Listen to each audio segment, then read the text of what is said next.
So if it says that the interest is compounded continuously, that means that we're using the PERT formula, or in other words, the E is the base, 8% is the rate, and P is the original amount invested. So the principal of $1,000 is invested at 8% that's compounded continuously. That means each and every moment, at least in theory, each and every moment you're getting paid a tiny little bit of interest. And then find each of these. Now substitute a 10 into this function.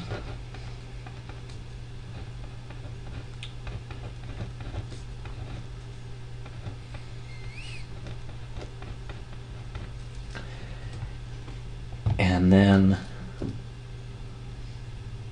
find out how much that is. So 1,000 and an E to the point. Let's see, move the decimal place over by 1 by multiplying by 10, so 0.8. So this would be $2,225.54. So in other words, your $1,000 10 years later would be worth $22.25.54. Now take the derivative. So the derivative of the E function is going to be the E function. But then the chain rule says we need to take the derivative of this exponent and multiply. And then substitute in a 10.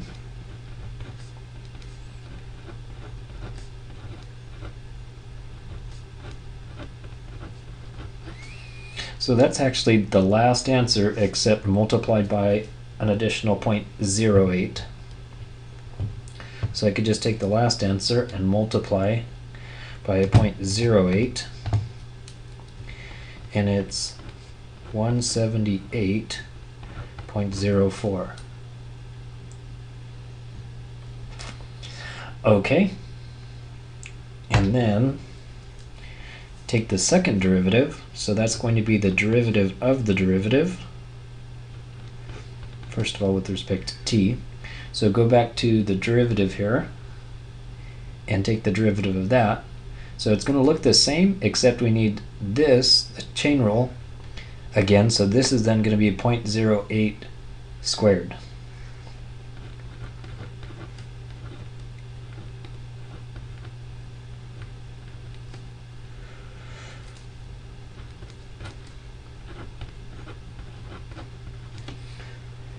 And then substitute in a 10, and we're about done.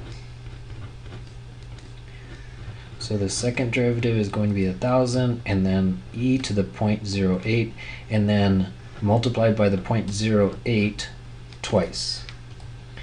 Which then means take that last answer, which was only multiplied by 0.08 once, and multiply by 0.08 again.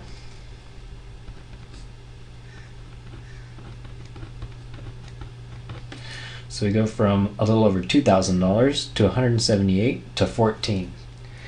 And now explain. So this one is just the original function, which says take $1,000, put it in the bank at this rate, you'll end up with $2,225.54 after 10 years. So in other words, it grew by about $1,200 per year. Of course, since it's exponential growth, at the beginning it grew by less than that. Towards the end, it's grown by more than just an average of $1,200. So what I'm trying to say is this, if you subtract the original $1,000, is a profit of $1,225, but it took 10 years to do it. That means that it was an average of $122.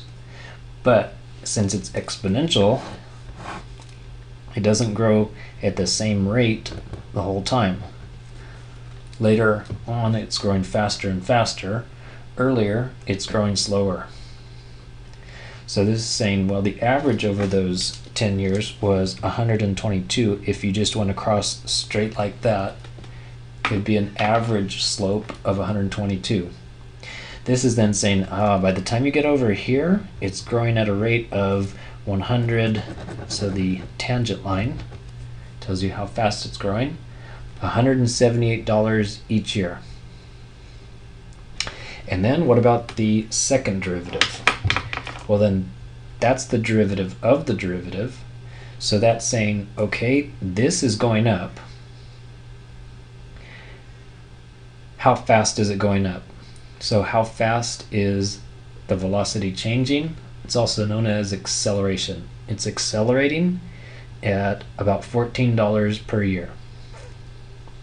We can sort of ballpark test that idea by saying, what if we went another year over here and went to 11? So take 1,000 and then e to the 0.08 times an 11 years. So I'm just substituting 11 in there, and then times 0.08, it's 192. And this was 178, so subtract the 178.04. So it changed by $14.83. Keep in mind what I'm doing over here is, like I did over here, the straight line is just an estimate. You actually have to have the derivative for the actual answer. So that's the actual acceleration. My estimate was that it was going to change by about $14.83. So that's how fast it's accelerating. This is how fast it's growing, and this is the amount.